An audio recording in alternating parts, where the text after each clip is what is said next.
اور جہاں تک وہ مسجد کے آداب کا لحاظ رکھتے ہیں اور رکھواتے ہیں اور لوگوں کو وہاں پر با پردہ رہنے کا حکم دیتے ہیں یا جوتا پہن کر چلنے سے منع کرتے ہیں، تو جہاں تک وہ مسجد پھیلتی چلی جائے گی، اگر آج 1 کلومیٹر تک پھیلی ہے تو کل کو یہ 10 کلومیٹر تک بھی جا سکتی ہے،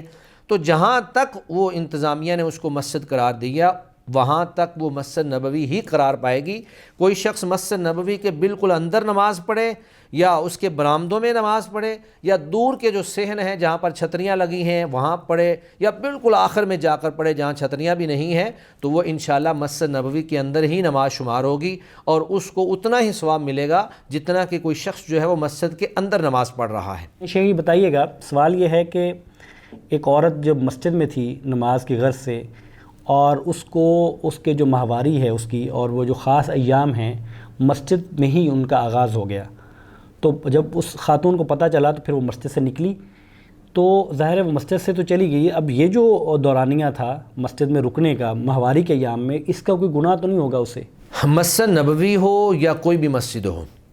کسی بھی حائضہ عورت کے لیے یہ جائز نہیں ہے کہ وہ مسجد کے اندر ٹھہرے اور رکے،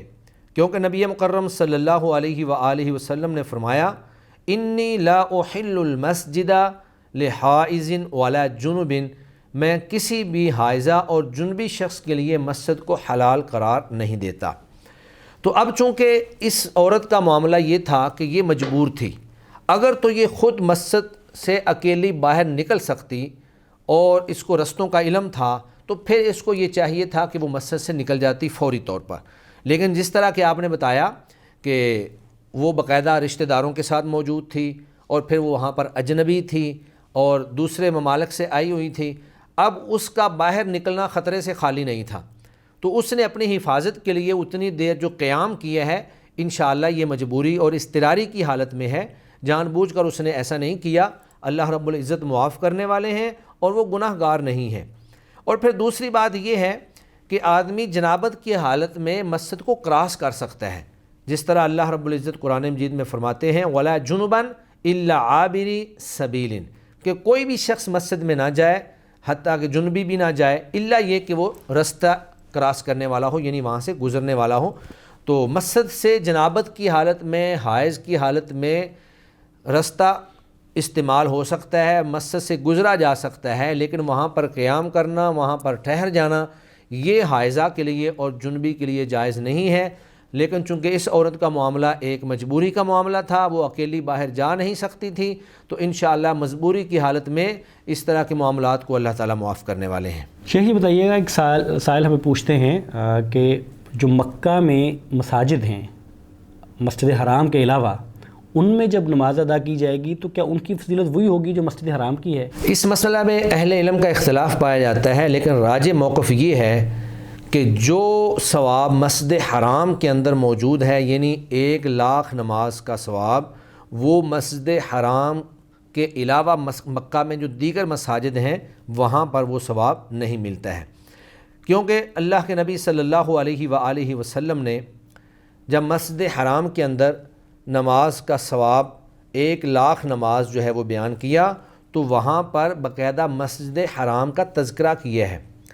رسول اللہ صلی اللہ علیہ وسلم فرماتے ہیں صلاۃ فیہ افضل من 1000 صلاۃ فیما سواہ من المساجد الا مسجد الکعبہ، کہ مسجد نبوی کے اندر ایک نماز دیگر مساجد کی نماز سے 1000 گنا زیادہ ہے، ہاں سوائے مسجد کعبہ کے، یعنی کعبہ کے اندر جو مسجد ہے۔ تو اس حدیث کے اندر بھی مسجد کا تذکرہ ہے جو بیت اللہ کے اندر موجود ہے، اور دوسری جگہ اللہ رب العزت نے قرآن مجید میں جہاں پر مشرکوں کو نجس قرار دیا کہ انما المشرکون نجس فلا یقربوا المسجد الحرام، کہ وہ مسجد حرام کے قریب بھی نہ آئیں، تو یہاں جو لفظ ہیں وہ یقربوا المسجد الحرام ہے، مسجد حرام کا تذکرہ ہے۔ اسی طرح رسول اللہ صلی اللہ علیہ وسلم نے فرمایا کہ لا تشد الرحال الا الى 3 مساجد، شد رحال نہ کیا جائے مگر 3 مساجد کی طرف، المسجد الحرام و مسجد الرسول و مسجد الاقصی، مسجد حرام میری مسجد یعنی مسجد نبوی اور مسجد اقصی۔ تو اس حدیث کے اندر اور پیچھے قرآن مجید کی آیت مبارکہ کے اندر بھی مسجد حرام کا تذکرہ ہے، مکہ شہر کا تذکرہ نہیں ہے۔ تو لہٰذا مسجد حرام بے شک جتنی پھیل جائے تو وہاں پر جو لوگ نماز پڑھیں گے ان کو وہ ثواب ملے گا جو اللہ تعالیٰ نے یہاں پر بیان کیا ہے، رسول اللہ صلی اللہ علیہ وسلم نے بیان کیا ہے۔ ہاں البتہ اگر ایک معاملہ ایسا ہو کہ مسجد ساری بھر جائے، صفیں آخر تک چلی جائیں، حتیٰ کہ وہ صفوں کی ترتیب جو ہے وہ گلیوں تک پہنچ جائے، تو گلیوں میں جو لوگ کھڑے ہیں چونکہ وہ بھی مسجد حرام کی اقتداء میں اور وہاں کے امام کی اقتداء میں نماز پڑھ رہے ہیں، ان کو بھی اتنا ہی ثواب ملے گا جتنا کہ مسجد کے اندر کھڑے ہوئے لوگوں کو ثواب ملے گا۔ لیکن اگر کوئی شخص مکہ کی کسی دوسری مسجد کے اندر جا کر نماز ادا کرتا ہے جو مسجد حرام سے کچھ فاصلے پر ہے، تو اس مسجد کا ثواب جو ہے وہ دیگر مساجد کی طرح ہوگا، اس کا ثواب جو ہے وہ مسجد حرام جتنا 1,00,000 نماز کا نہیں ہوگا۔ شیخ یہ بتائیے گا کہ بعض لوگ اس بات کو بھی دلیل بناتے ہیں یا اس کے بارے میں ان کی رائے یہ ہے کہ یہ جو ہمارے ہاں لاؤڈ سپیکر ہے مساجد میں یہ بھی ٹھیک نہیں ہے، اور دلیل یہ ہے کہ چونکہ یہ بھی جب آپ بدعت کی تعریف کرتے ہیں یا بات کرتے ہیں تو نبی کریم صلی اللہ علیہ وسلم کے دور میں تو لاؤڈ سپیکر بھی نہیں تھا، نہ اس میں اذان ہوتی تھی، نہ اس میں خطبات ہوتے تھے۔ تو آج ان میں جو خطبات ہو رہے ہیں، عید کے ہوں، وہ جمعہ کے ہوں، وہ مجالس ہوں، تو یہ جائز کیسے ہیں؟ دیکھیں، ہم نے لاؤڈ سپیکر کو جائز یا ناجائز کرنے کا حکم جو ہے وہ اس کے مقاصد کو سامنے رکھ کر لگانا ہے۔ لاؤڈ سپیکر استعمال کیوں کیا جاتا ہے؟ لاؤڈ سپیکر اس لیے استعمال کرتے ہیں کہ وہ بڑی مساجد جہاں پر نمازیوں کی ایک بڑی تعداد ہوتی ہے، وہاں پر نماز ادا کرتے وقت امام صاحب کی آواز پیچھے تک نہیں جاتی ہے، اور اگر خطبہ دیا جا رہا ہے تو خطبے کی آواز جو ہے وہ بھی پیچھے تک نہیں جاتی ہے۔ تو اس آواز کو آسانی کے ساتھ پیچھے تک پہنچانا، تمام نمازیوں تک پہنچانا، یہ ایک ضرورت ہے،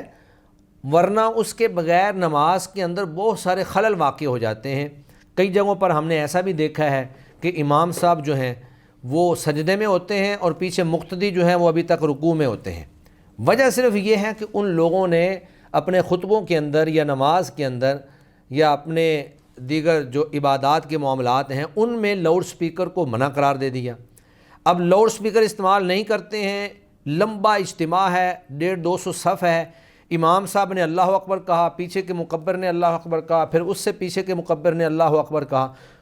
تو وہ اللہ اکبر کہتے کہتے 1 منٹ لگ جاتا ہے آخری صف تک جاتے ہوئے۔ اتنی دیر میں امام صاحب جو ہیں وہ سلام پھیر دیتے ہیں، اور یہ ہمارے جو آخری صف کے مقتدی ہوتے ہیں ان کی پوری رکعت ابھی تک باقی ہوتی ہے۔ تو ان معاملات کو اور ان کوتاہیوں کو دور کرنے کے لیے لاؤڈ سپیکر کو استعمال کرنا، اور پھر لاؤڈ سپیکر کے استعمال میں امام اور خطیب دونوں کے لیے آسانی ہے۔ امام کو گلا پھاڑ پھاڑ کر اور اونچی آواز سے نہیں بولنا پڑتا، خطیب کو اونچی آواز سے نہیں بولنا پڑتا، ورنہ خطیب جتنا بھی زور سے بول لے، جتنا بھی اونچی آواز سے بول لے، اگر مقتدی زیادہ ہیں، مسجد بڑی ہے،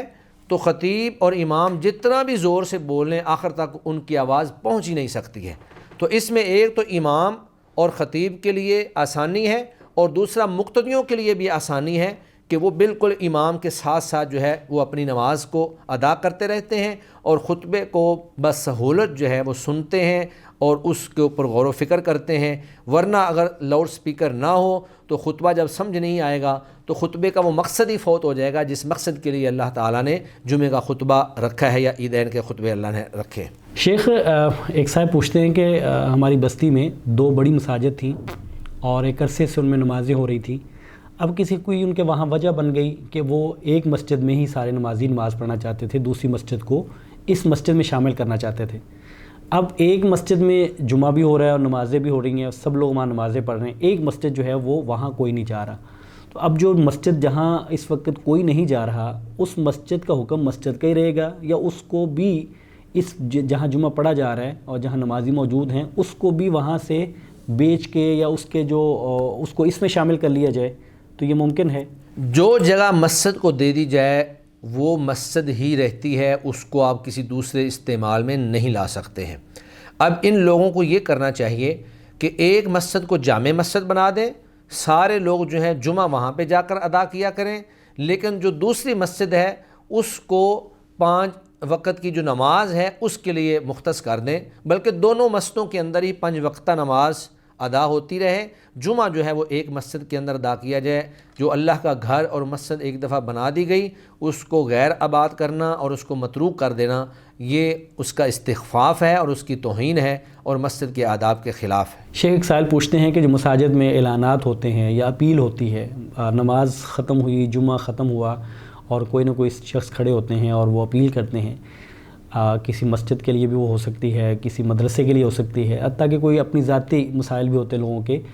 تو انفرادی حیثیت میں اپنے لیے یا کسی دینی اداروں کے لیے اس طرح مساجد میں اپیل کرنا جائز ہے؟ دیکھیں، مانگنا جو ہے اسلام کی نظر میں، شریعت کی نظر میں ایک مذموم فعل ہے. اسلام نے اس کی ممانعت اور اس کی مذمت کی ہے. آپ صلی اللہ علیہ وسلم نے فرمایا کہ جو شخص کسی سے سوال کرتا ہے اور مانگتا ہے کل قیامت کے دن اس کے چہرے پر گوشت نہیں ہوگا.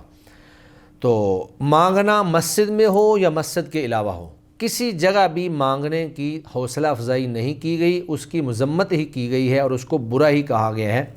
ہاں البتہ اگر ایک شخص واقعی مستحق ہے، حقدار ہے اور وہ مسجد میں آ کر سوال کرتا ہے اور بالکل سچ بیان کرتا ہے یا نمازی بھی اس کو جانتے ہیں کہ یہ بندہ مستحق ہے، تو ایسے شخص کے لیے سوال کر دینا کسی حد تک جائز ہے اور اس کے لیے گنجائش موجود ہے. تو اس کے علاوہ جو لوگ صرف اپنی پراپرٹی بنانے کے لیے یا اپنا مال زیادہ کرنے کے لیے مانگتے ہیں، آج کل تو روایتی فقیروں کو اگر دیکھا جائے تو بہت سارے لوگ ایسے بھی موجود ہیں کہ ان کی باقاعدہ گاڑیاں موجود ہیں، ان کے بڑے بڑے پلاٹ موجود ہیں، گھر انہوں نے کرائے پہ دیے ہوئے ہیں، لیکن اس کے باوجود مانگنے کی جو لت ان کو پڑی ہوئی ہے وہ اس کو نہیں چھوڑ رہے. اور پھر